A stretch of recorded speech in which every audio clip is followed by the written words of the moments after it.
So, of course, we are in the book of Daniel, chapter 8 tonight. But before we get there, let me just kind of remind you. I know we've all slept, and so just kind of catch you up, walking through some of the notes that you've got. Just remember timeline, right? We've had chapters 1 through 4, are kind of that in order, and then we jumped to chapter 7, which we did last night. Daniel had the vision of the 4 beasts.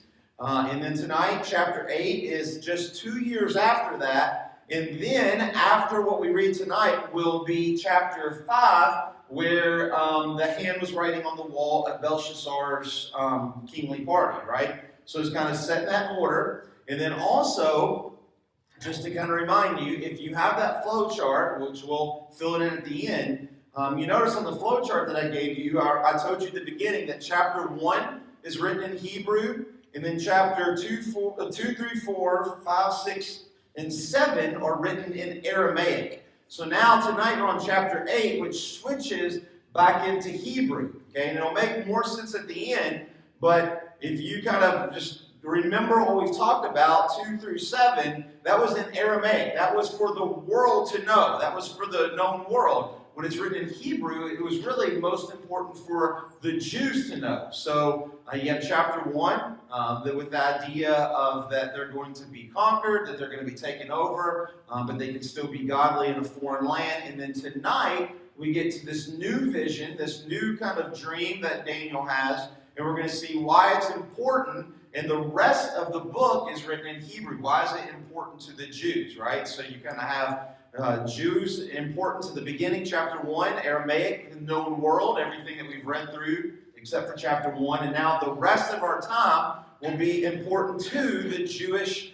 nation at that time. And what'll make more sense as we continue that on. So if you remember last week, chapter 7, we have those 4 beasts, the vision of the 4 beasts coming out of the Mediterranean Sea. You kind of have those terrifying beasts, and if on the very back page of your notes that I gave you, I did what I said I would do. I know everybody couldn't see a whiteboard. I was hoping everybody would move forward, but we saw that didn't work. So I went on and just typed up what was on the whiteboard. So if you weren't here, you have those notes. Chapter 2, chapter 7, and then chapter 8 will be what we're talking about tonight. So you can kind of see the statue of chapter 2, the 4 beasts of chapter 7, and the ram and the he-goat, or the male goat, whatever you want to call it. You kind of have what that means, and that'll make more sense probably as we go on. But you have that if you missed last week, or if you could not read the board. So if you remember, last week was the 4 beasts. He had this vision, but he kept it to himself, right? He didn't go out and share with the king at that time. We are in the new king, and Nebuchadnezzar has died. Belshazzar as king was in the first year or so of Belshazzar's reign, the new king of Babylon. And so now, as we turn to chapter 8, in between the last word of 7 and the first word of 8, 2 years have elapsed, right? So he's had the vision of the 4 beasts. He has thought about that. He has prayed on that. He's said this, but he has kept it to himself. He has not revealed it yet. Okay, and now we get to chapter 8. 2 years later, all of a sudden he has another vision that we'll get in tonight. So even though they're going to sound very similar, there's 2 years that are different, right? And so, once again, it just proves that what God gave him a vision for 2 years later, God still has the same vision. We're going to see that not a lot has changed, but God gives more explanation. And then at the end, once again, tells him not to share it. He keeps it to himself for a period of time. But that's towards the end. So, in chapter 8, starting in verse 1, we can see the ram, the 2-horned ram. So if you have that chart or on the whiteboard that was here last week, we can see that this is the Medo-Persian. This is kind of the chest region of the statue in chapter 2. So you kind of have this, right? The Persians have come in. We've already seen that at the end of Belshazzar's party, chapter 5, the handwriting on the wall. the Medo-Persian government came in. We've read about this, right? So now we're getting this. This is before the Medes and Persian come in. So on the timeline, we've gone backwards, and we're kind of filling in some blanks here. So we get this other beast, this kind of more explanation of the Medo-Persian beast in chapter 7, which was the bear, or the silver chest and arms, which was on the statue that was in Nebuchadnezzar's vision, right? So, chapter 8, starting in verse 1, in the 3rd year of the reign of King Belshazzar, a vision appeared to me, Daniel, after that which appeared to me at the first. And I saw in the vision, and when I saw in Susa the citadel, which is in the province of Elam. And I saw in the vision, I was in the Eulet Canal. All right, so that's just a lot of information, but it's kind of important, right? He's having a vision, and we're going to see in just a moment. The dream is when you're dreaming. The vision, he's going to interact again with some angels. So this is a God-given vision. This is not just laying in the bed and, I just see. He's going to be able to see himself doing some things. And so it's just kind of a little bit different. But he's in this vision, and he notices he finds himself in this vision in Susa. Susa is a city. It's a Babylonian city. It became a capital of the Persian Empire. And it is about 250 miles kind of east of Babylon. But in this, in Susa, not only was he in this important city that we're gonna find later on in the book of Esther why this city is so important to the Persian Empire, but we find ourselves in Susa, but not just in this important city, but also in a citadel. So a citadel is just a fortress. He finds himself in this fortress of the Persian center of government. If you will remember, when we first started Daniel, I said reading Daniel was kind of like some of your glasses, right? So in my glasses, it doesn't matter where I look at, I get the same vision, right? But some of you, my mom, because I ordered them for it, right? You have different lines, or if you want to be really cool, you don't have the lines at all, right? You have the transition lenses, right? If you look at the bottom of the lenses, you see something that's happening right now close. You look in the middle, you can see distant, kind of distant. If you look at the top, you can see really far in the distance. So in chapter 7, we saw these beasts, we saw that happen, we saw something that's going to be coming up. Now we're kind of getting more into this middle transition lens tonight. We're going to get to that far lens a little bit tonight, but that comes in the next chapter or two. But tonight we're kind of in that middle transition. Daniel is seeing future, he's seeing prophecy, but this is prophecy that's just a couple hundred years away. It's not prophecy that's thousands of years away. And now for us, we're like, man, a couple hundred years, that'd be great, right? I mean, that would be great. So we can see, Daniel sees things that are happening right now, dreams that Belshazzar has, the handwriting on the wall, Nebuchadnezzar, things are happening now, but now that middle transition. So he sees himself in a future government. He no longer is in Babylon. He is no longer under King Belshazzar, but he finds himself in Susa, in the citadel, in the place where the Persian government is going to hold its capital. So it's kind of like almost taken, to the future, back to the future, right? He's been taken to the future, and he can see himself in this new world government, right? Babylon is gone. Medo-Persian is reigning, so he sees himself in the citadel, which is in the province of Elam. Elam is east of the Tigris River, right? You have the Euphrates and the Tigris, so it's really far. You can see it's there. I gave you kind of some there. And this morning, we even read in Acts chapter 2, verse 9, it was the language of the Elamites, right? So we read that this morning, spoken at the Pentecost, and so this is just far east, right? So this is kind of the Iran almost to India, kind of where we're at. So it's a stretch, right? It's a long walk. So he's there, he sees himself in a city, he was there, a very particular place. In verse 3, I raised my eyes and I saw, and behold, a ram standing on the bank of the canal. It had two horns, and both horns were high, but one was higher than the other, and the higher one came up last. So he's in this Persian government, he's in the citadel, he's in Susa, he sees this, he looks across the canal and he sees this ram, this two-horned ram, right? So for many of us, we know what that looks like. We have the big curled horns, not hands, that'd be weird. You have the two curled horns, but one of them is larger, but we see that the one that is larger, he says, grew last. So we don't realize that either he just knew in his vision that one grew last, or he witnessed the growing of the horns, right? We're not sure how he gets that, but it's just kind of interesting terminology that he says that plays so much importance to the prophecy that will be coming, right? So he has these two horns. The one that came up last grew bigger. I saw a ram charging westward. Okay, so just think about where we're at, right? We're in Susa. So if you're in the world map, right, here's Israel. You kind of have Babylon is kind of like up in here, right? Then you have Susa over here. So what happens? He goes northward. He goes westward toward the Mediterranean, towards Jerusalem, right? And now he goes southward. Which way does he not go?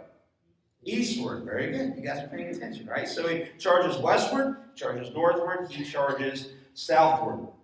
So in this, basically, this ram is going every direction, right? He's going everywhere except eastward into India. Okay, so just think about the known world. At this time, Babylon reached all this area. Persia has taken over, but now Persia is growing bigger, taller, northward, southward, westward. It's growing farther than Babylon, but they are not going eastward. They're not going toward India, right? So Persia takes over. They're growing bigger than what Babylon was. So in this, I saw a ram charging westward, northward, southward, but no beast could stand before him, and there was no one who could rescue from his power. He did as he pleased and became great. Right? So no beast could stand before him, kind of like the lion of Babylon. We saw those beasts. No kingdom, no king. That's kind of that idea. Nobody could stand before him. Persia was taking over. No one could rescue, and he did as he pleased. We kind of see this idea, he did as he pleased. We've seen this already. We've seen the pride of Nebuchadnezzar. We've seen the pride of Belshazzar. Right? We've seen pride take over. So it's kind of this kind of interesting kind of idea that as we're reading about these world power kings, even though the Persian government was better, even though it was broken down into the satraps and the prefects and the governors and everything is more for the people, at the end of the day, there's still somebody at the top making the ultimate decision. So we can see kind of where he's at. This kind of same mind that Nebuchadnezzar had, that Belshazzar had, that nothing could take him over. Right? So we have this. We have that two-horned ram. Verse 5, as I was considering, as I was thinking about this two-horned ram, after all this was going, behold, a male goat, or a he-goat, right? So it is, it's a goat, it's a boy, right? It's not a ram. So there you go. Billy. We'll call him Billy. I don't know. A male goat came from the west across the face of the whole earth, right? So think of your map, right? We're Israel, we're Babylon, we're Susa, and now remember, Persia was going north, they were going west to the Mediterranean, they were going south, well into Africa. Okay, so like think about Central Africa, not South Africa, but think of Africa, it's big and it goes small, that big region, right? So we're kind of all in here, but notice this he-goat, this male goat comes in, and he's coming from the west. He's coming from the Mediterranean Sea, okay? And of course it's going to be Greece, because you have that on your chart, right? It's going to be Greece. So when you think about this, they're kind of northwest when you think about it, but they're coming across from the west. The male goat came, and it came across the west, across the face of the whole earth, without touching the ground. That's interesting, right? We talked a little bit about this last week, that Greece was that leopard. Remember with the beast that had the leopard? He had the four wings and the four heads. It was the idea that he had wings. They weren't clipped. They weren't clipped like the lion's wings, but they were good. They could fly. They were fast. And we told you last week, you would take Persia, who had many million plus men armies, okay, many of them. Whereas Greece, Alexander the Great, had one 35,000 man army, right? And so the idea was that in Persian armies, you just think, it takes a lot of time to go a million people anywhere, right? In Persia, they would have certain men in colored uniforms. Some of you who have been in the Navy or maybe Marines and you've ridden on a boat that the Navy occupied, you go to a ship in the Navy, everybody has different colored clothes, right? You go on the top of the Air Force deck, there's all different. These are firefighters, these are linemen, these are this, and these are this, these are mechanics. They all have this. Every man had a particular job. Persian army was the same. They had so many people that when they walked a million people across and they came to a war, well, the warriors, the right color, would have to come to the line to be ready to fight. And so it's just that idea. So here we have Alexander the Great and the Grecians, right? They're coming across and they're just wiping everybody out, right? They're the 35,000. In our mind, because we're American and, America's the best, right? In this, we think of what? We think of our Revolutionary Wars, right? You have the British coming up and standing in a line. And it was the small little groups of men and women and kids that would hide in the trees. And they would go and they would snipe people. And the British were so mad because they wouldn't stand up and fight in the proper way of getting shot in the head by just standing in the middle of the field, like, being dumb, right? That's what they did. It was these small groups that could move really quick and hide and use camouflage. Well, this is what Alexander the Great did. So he's screaming across the face of the earth from the Mediterranean Sea eastward toward India, and they were not touching ground. They were moving fast. And the goat had a conspicuous horn between his eyes. Now, we've already read about this horn, right? We've read about this, but it's coming. He came to the ram with the two horns, which I had seen standing on the bank of the canal, and he ran at him in his powerful wrath.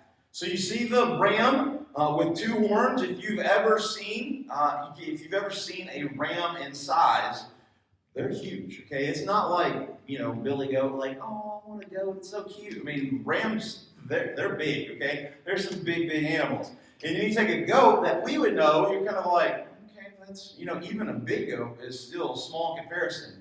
And just kind of the anger, the force, the malice, the hatred, just boom, just kind of rams us. The small is ramming the big, right? So he ran at him with his powerful wrath. I saw him come close to the ram, and he was enraged against him and struck the ram and broke his two horns, right? Broke the two kings, right? That's what we learned last week. The horns are kings. Broke the two horns. And the ram had no power to stand before him, but he cast him down to the ground and trampled on him. So now the Greek, Alexander the Great, right, takes over the Medo-Persian, takes over Darius and Cyrus. Those are the two kings, the two horns of the ram. And all this will kind of get more explained in a little bit. So he puts him on the ground, tramples him, and there was no one who could rescue the ram from his power. There's nobody that could defeat the Grecian power, Alexander the Great coming through. Then the goat became exceedingly great, but when he was strong, the great horn was broken, and instead of it, there came up four horns toward the four winds of heaven. So you have this horn. He was great. He was fast. He was powerful. No one could take him over. But when he was strong, when he was leading, the great horn was broken. Remember, Alexander the Great, this young leader, he only ruled for 13 years. And in that, when he died, he was only 33 years old. He was a young guy, right? And so you kind of have this idea of becoming the king of the world at 20. And so you kind of have this idea. So he kind of takes over, he does this, and then these four horns grow. We talked about a little bit of that last week, that when Alexander the Great died, Greece basically owned the world, right? And so now there was, as you can imagine, contention among all the politicians. Imagine that, right? Politicians fighting. Who would have thought, right? Politicians fighting. Well, who's going to be the next in charge? There was no chain of command. He was too young to have heirs. what's going to happen. And so basically, Greece and the parliament argued for about 20 years. And so they never got bigger. They actually lost their borders. They kept shrinking and shrinking and shrinking. And eventually, through the generals and through the parliament, they decided, well, we're going to take Greece, that is now northward, westward, southward, all the way over almost to India. We're going to take it, we're going to divide it 4 ways, and each one of Alexander the Great's generals, which were 4, is going to get a kingdom, right? And so I gave you there, you have Cassander getting Macedonia in Greece. And you have, I'm not Grecian, so I'm not too great on these names, but you have Lysimachus gets Thrace and much of Asia Minor. You have Seleucus, which gets Assyria, and most of the area to the right, and then you get Ptolemy, which is south, which is Africa, right? So they kind of just basically, you look at the world, they go whoop and whoop, right? And they say, here's this, here's that, here's that, here's that. And each general gets an idea. So these are these 4 horns growing up. Now, what's interesting, just as before we go on, is last week we pretty much read the same thing, right? There's not much more detail that we've gotten, but what's interesting is the beast, these visions, has changed, right? Last week it was a bear and a leopard. This week it's a ram and a goat. What has changed, right? Chapters 2 through 7 are written in Aramaic. They're written for the world. They're written for lost people. They're written for non-covenant, non-Jewish people, right? So when we're comparing and contrasting, they're all animals and they're this, we get the 4 animals. But now when we're writing to Israel, we're back in Hebrews, starting in chapter 8, this is more for the Hebrews. This is for the Jewish people. So now the visions that God is giving is not so much for, hey, here's the world powers, right? Babylon, here's this, and here's what's going to happen. But now it's more for Israel, right? The sheep, right? God's sheep. And those who oppose the sheep are always a goat, right? We see this all throughout Old Testament. We see this in the words of Jesus as he's talking about parables. We see this in the book of Revelation. So all those who are for God are sheep. All those who are opposed are goats or rams, right? So we see this idea. So these terrifying beasts are animals. They're all different. They're all opposed. The exact same thing in chapter 8, but we now see that Israel is the sheep. But now we have the Medo-Persians come in. That's not God's people. They're not going to be what God wants them to be. But they released, right? You have King Cyrus released everybody and allowed Israel to go back with Zerubbabel and Nehemiah, right? They're good, godly people. No, they're still goats. Then you have Alexander the Great to come in. Israel's thinking, is this going to be our Savior? Is this going to be back to people? No, they're a goat too. So you can kind of see the idea. Same thing, same explanation, but how this applies to the world and how this applies to Israel. So that's kind of why you have the list in chapter 7 on your sheet and then the list in chapter 8. There's a lot of the same things, but who is it being written to?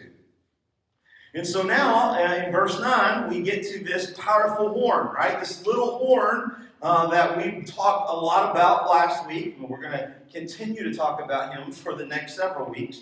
But verse 9, out of one of them came a little horn, which grew exceedingly great towards the south, towards the east, and towards the glorious land. Okay, that would be west. That would be Israel, right? Jerusalem.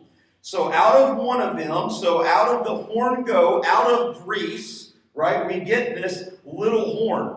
Now this little horn has a name. Okay, well, we now know, we've always known the name of this horn, but we see this little horn that grew up, and he grew exceedingly great towards basically the world, towards the east, towards the south, and towards the east. This little horn there, I got his name.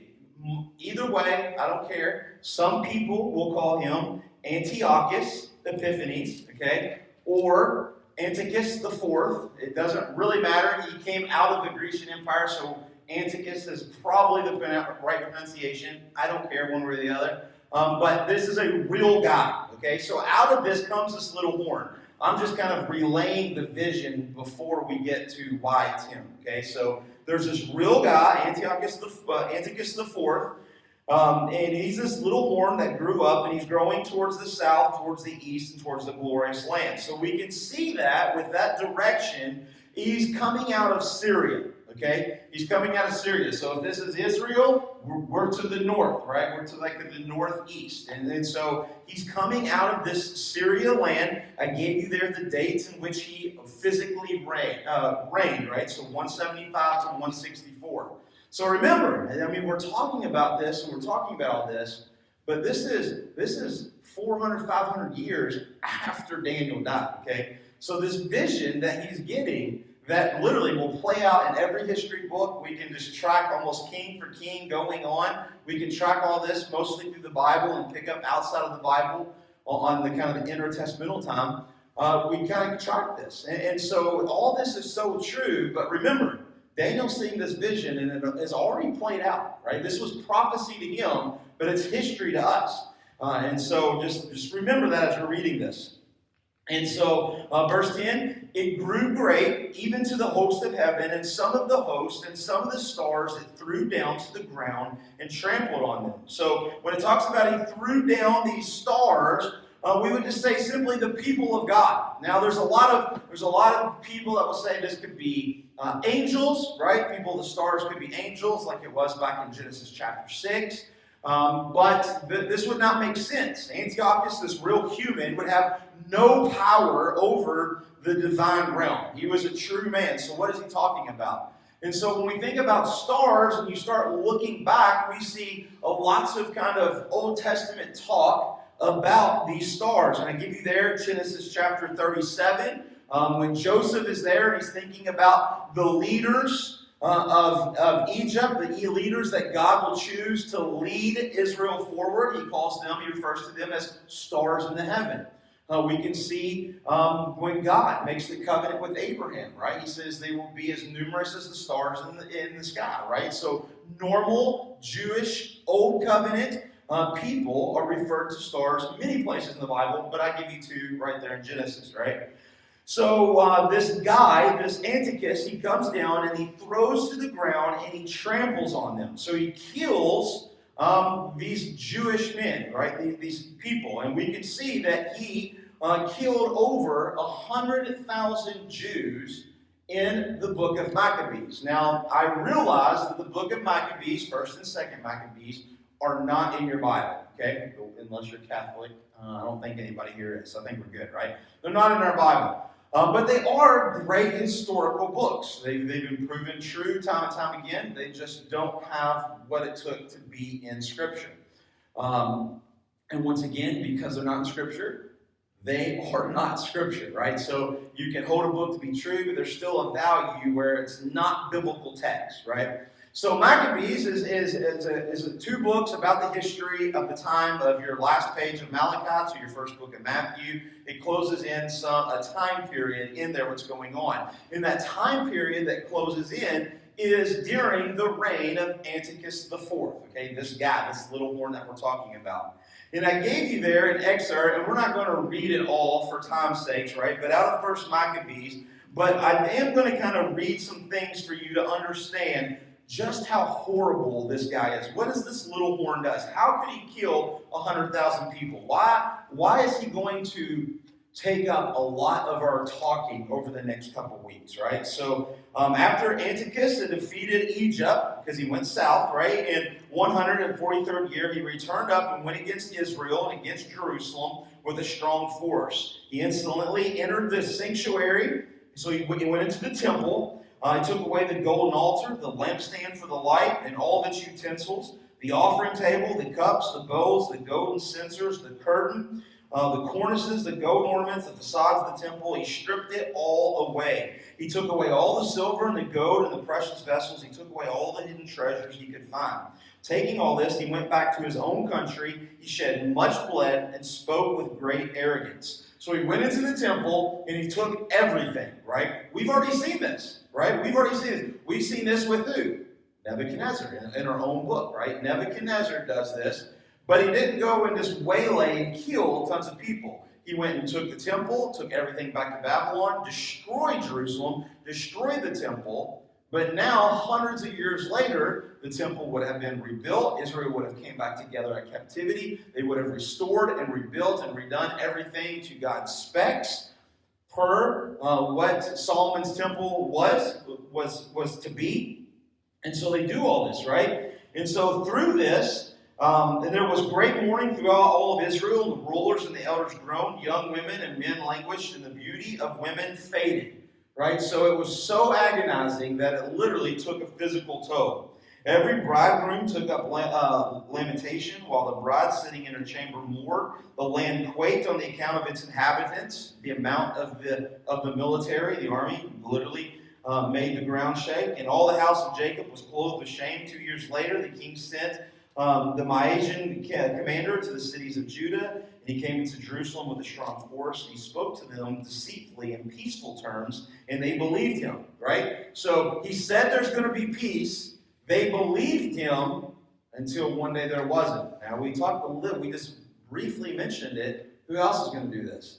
The Antichrist, right? The Antichrist will come, declare peace for what? 3.5 years, and then he will stand up and say, just joking, and he will destroy all that there is for godly. So you can start to see Antiochus IV is the midline, he's the mid-transition lens of the Antichrist that is the far future away. So we had an earthly one here in how he reigned, but then we're going to have the ultimate, final, during the tribulation that's going to be way worse than what was going on here. So we can start to see that why we're going to spend so much time, and why Daniel spends so much time on Antiochus, is that we're getting a real vision. In Daniel's time, there was a prophecy of what's going to happen, telling Israel, this is going to happen, but God still loves you. God is still in control.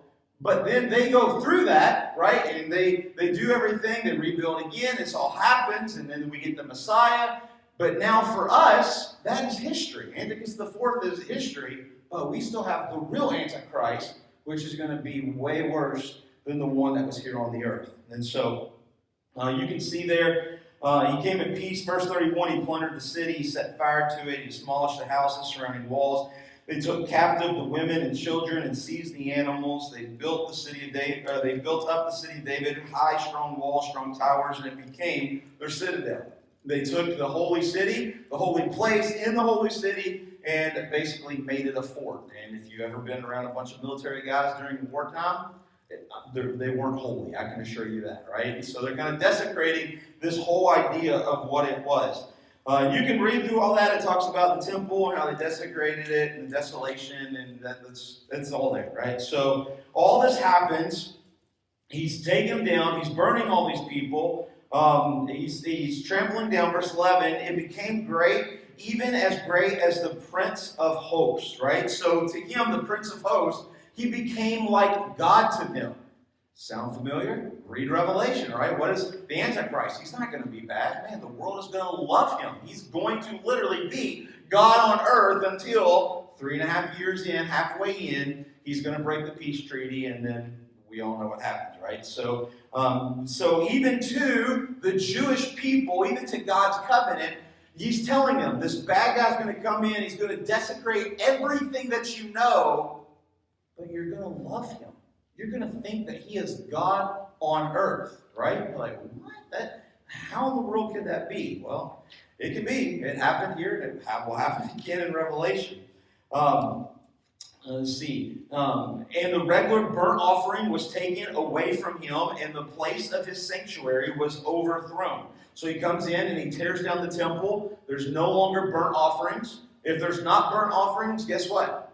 Jewish people are going to hell, right? Their sin is dependent upon that, right? So they're sinners. There is no atonement. There is no nothing. So when Antiochus IV comes in and he stops all atonement, all bloodshed, all offerings, all everything, what is he basically doing? He's not only torturing them physically, he's torturing them spiritually and eternally. Right? So you can imagine what kind of guy this is. He's not just a brute. He's a very smart, intelligent man. He's not just hurting them now. He's hurting them forever more. Right? So he's put some thought to this. How can I really go against these Jewish people, God's people? And the sanctuary is overthrown, verse 12, and a host will be given over to it together with the regular burnt offering because of transgression, and will throw truth to the ground, and it will act and prosper. And a host will be given over. So Israel's going to be given over, right? Remember, Israel at this point has gone back. They're no longer under Babylonian control. They've gone back. It's Zerubbabel and Nehemiah. They built the city and everything. And so they go back, but notice, the host will be given over to all this. Israel will be given over to all this with the regular burnt offering because of transgression. Israel's going to sin. Now imagine this just for a minute. I know I'm such a Bible geek and it's history, but it's so important, right? Daniel's have this vision, right? We're in 500, 600, so wherever you want to place Daniel, mid 500s, right? He's getting this. Israel's already captive in Babylon, right? Nebuchadnezzar's dead. They've gone through a couple bad kings. Now you have Zerubbabel that is king. And it's not a good time for Israel. Daniel gets a vision that says, here's the deal. There's going to be a guy that's come that is literally the worst thing that Israel has ever seen. He's going to destroy the temple. He's going to destroy everything that you know of. There's going to be no sacrifices. There's going to be anything. And in Daniel's mind, he's thinking, there's no temple now, right? I mean, Israel's been destroyed. The temple's been destroyed. I don't have anything. And God says, oh, no. You're going to be able to go back. Israel's going to go forward. The host is going to go, and you're going to rebuild, and it's going to be great. But hundreds of years later, there's going to be this guy come, and it's all going to happen because of the sin, the transgression of Israel. He's saying, you guys haven't learned your lesson. Because of sin, Assyria came, but I saved you through it. Then because of your sin, Babylon came, and now Daniel, you and all the Jews have been taken away from Israel. Everything's been destroyed, and now you're praying and wishing you could go back. And I'm saying you're going to go back, and I'm going to allow you to rebuild, and you're going to be blessed, and it's going to be great. Israel's going to prosper again. But in a couple hundred years, in this time, it's going to happen all over again. You guys are going to sin against me again, and because of this, I'm going to let this little horn have his way. I'm going to let the temple be destroyed. I'm going to let this sacrifices stop. I'm going to let this and this and this and this and this. And so you can imagine when Daniel's getting this vision, he's not happy about this. I mean, this is doom and gloom to the ultimate, right? This is doom and gloom to the ultimate. And he says that because of your transgression, because that you're going to turn away from God, he says, and it will throw truth to the ground. Truth to the ground, and it will act and prosper. And I wrote there to you, when biblical theology is overcame by politics, truth is always the victim. It was true 2,400 years ago. Guess what, guys? It's still truth today. If a senator, a congressman, a president gets up and says, oh, I have this great biblical idea, I can assure you, truth is going to go down and down and down because politics and religion does not mix. It doesn't go together, right? And so, verse 13, he says, then I heard a holy one, right? An angel. We've seen this name before. So he hears all of this, he hears this, and he says, then I hear an angel speaking, and another holy one said to the one who spoke. So there's more than one angel, right? There's an idea. For how long is this vision concerning the regular burnt offering and the transgression that makes desolate, and the giving over the sanctuary and hosts to be trampled underfoot? And he said to me, 2,300 evenings and mornings, then the sanctuary shall be restored to his rightful state. So he sees this vision, and he's just there, and all of a sudden he hears, and this angel asked another angel, well, how long is this going to last? 2,300 mornings and evenings. Now, there's a lot of interpretations, and I could literally spend a whole night on what this is, but I'm going to break it down for you really quick, right? There's really I would say, three. I gave them there to you. One is if you're a Seventh-day Adventist. I don't think anybody in here is, right? But if you are, you hold to the idea that the days, 2,300 days, were each day meant a year. So Seventh-day Adventists, if you know one, they believe that Jesus came back in 1884. The second coming has already happened. You've missed the boat, okay? And if you're going to be like, well, why do they believe that? Okay, that's a whole other story, but we're not going there, right? So there's one vision, that a day equals a year. So 2,300 days and evenings, one day meant a year. And that's how they arrived to 1884 from the day of this, right, of Daniel. The second kind of idea is that they would offer twice. They would offer the offering in the morning and on the evening. So they divide 2,300. In their mind, when people read it, they say it's not 2,300 days, right? It's 23 night and morning. So you divide that in half, right? So one day they do two. So they're counting the actual offerings, not the actual days, all right? So you kind of get this idea that it's 1,150 days, right? So 3.5 years, right? So we're going to keep coming back to these numbers, right? Another one that I would say is probably the most widely believed, if it's the one that I believe, is that this is a literal 2,300 days, right? 7 years-ish kind of idea. And the reason, why would it happen, why would it be, if the temple was cleansed and restored in December of 165, right? That's when it happened. We can figure back to September 171. We're just doing some simple math here, right? 7 years, we got it. Which was the beginning of Antiochus' kind of reign. So in Daniel's vision, and I mean, believe me, you can chase these numbers all over the Bible, but here's why it's important, right? So Daniel has this vision about this little horn, right? He doesn't know the name. He doesn't know it's Antiochus IV. But he's like, well, how long is it going to be? Angels, how long is it going to be? It's going to be 2,300 days, right? So 2,300 days, that's how long it's going to last. Well, for us, if it lasts, there's no offerings for 2,300 days, right? So for 7 years, the Jews had no offerings.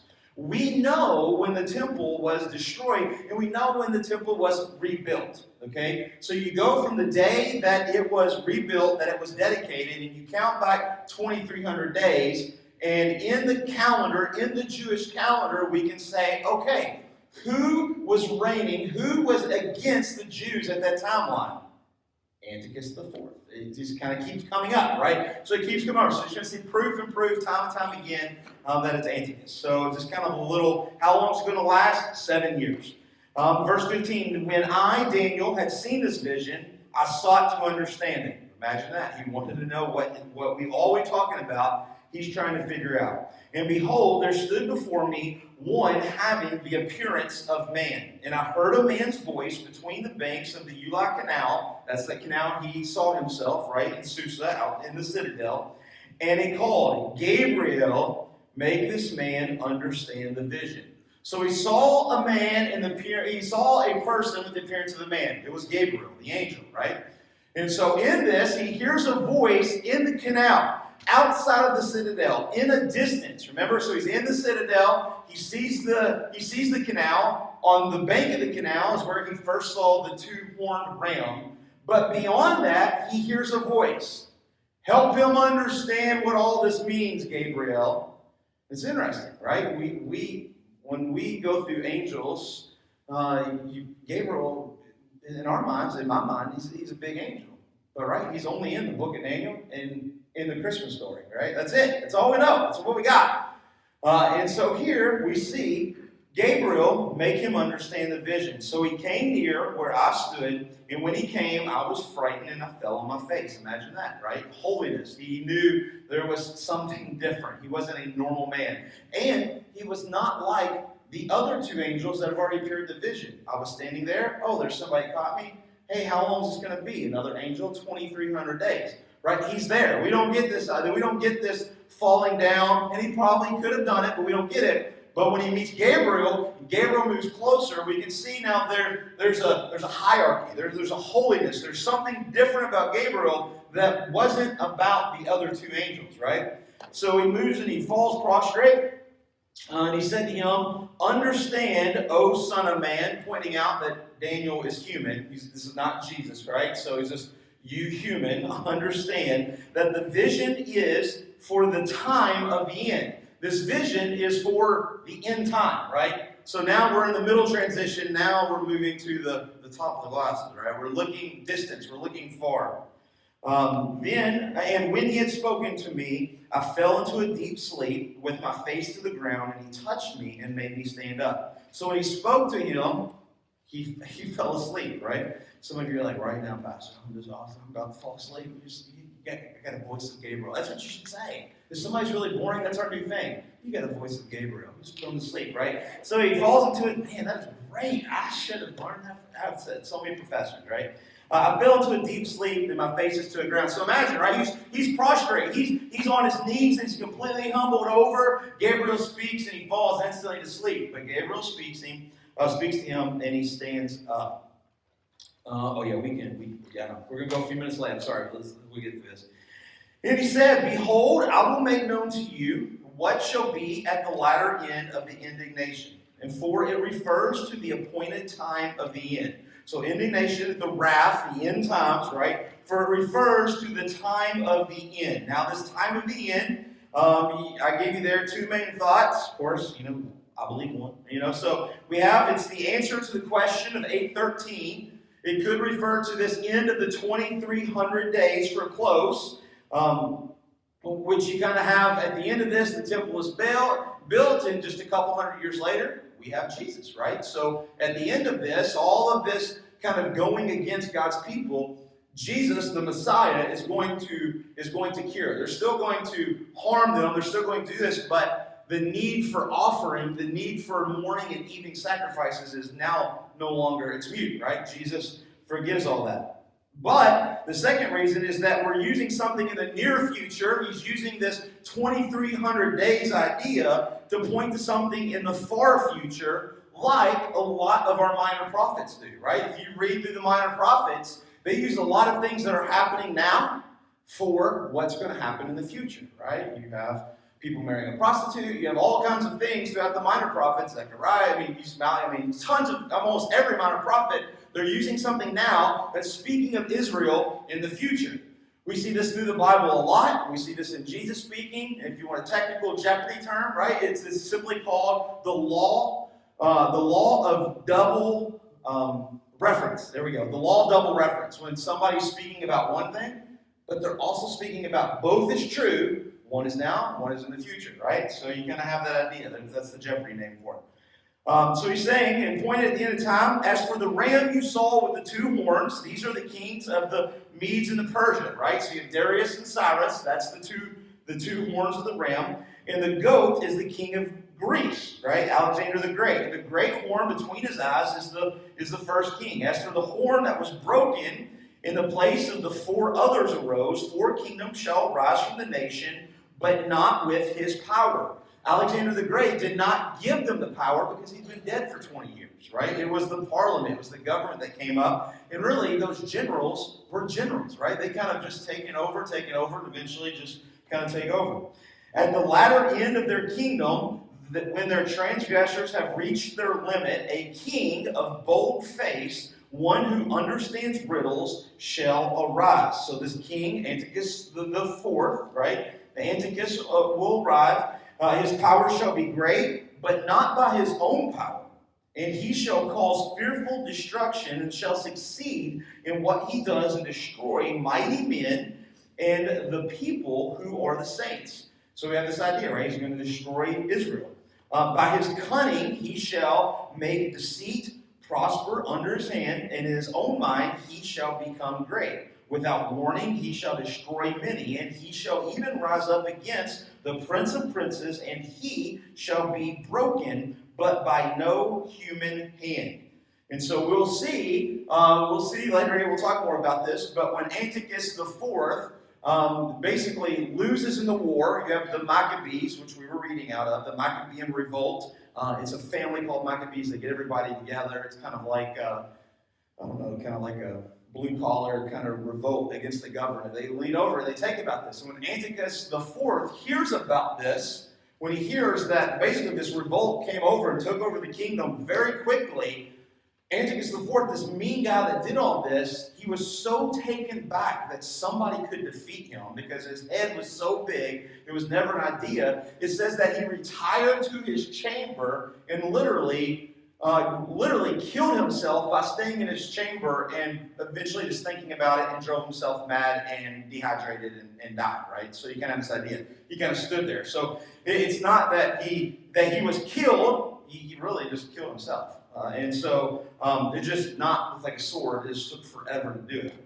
The vision of the evenings and the mornings that has been told is true, but seal up the vision, for it refers to many days from now. So here, Gabriel is saying, Daniel, the vision that you saw, even the vision of no sacrifices, which is big for Israel, right? There's no salvation for 7 years.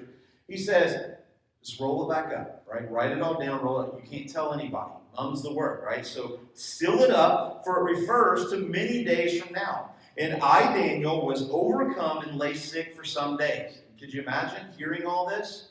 This is Daniel, right? He's not seeing this. He's still in Babylon, right? Still the Medes are kind of going to be taking over soon. And he's so far back. He's like, okay, so we're taken away. We're going to build Israel. We're going to do all this, but then it's going to be taken away. And now this guy's going to come, and it's even going to be worse than Assyria, worse than Babylon, worse than Persia, worse than Greece. I mean, you can imagine, right? So all this literally made him sick. Then I rose and went about the king's business, but I was appalled by the vision and did not understand it. Notice this. Daniel did not understand it.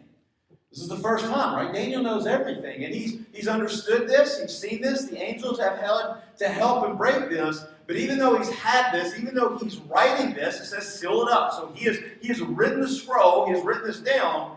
He doesn't understand all this yet, right? God hasn't given him that ultimate, right, that pneuma, right? He hasn't given that breath of air. The Holy Spirit has not worked in him to understand all that is happening. And so you can see what's going on. If you have your flow chart really quick, the couple takeaways for tonight in 8 is that there's the Medo-Persian Empire, there's the Greek Empire, and then there's the evil king, right? So there's the three things. So what is chapter 8 about? The Medo-Persian, the goat, right? Or the ram with 2 horns. You have the Greek Empire, which was the goat with 1 horn that broke off, turned into 4. And then you have this little horn, this evil king, right? Antiochus IV. That's the takeaway. Father, we love you. We thank you so much. We thank you for your word.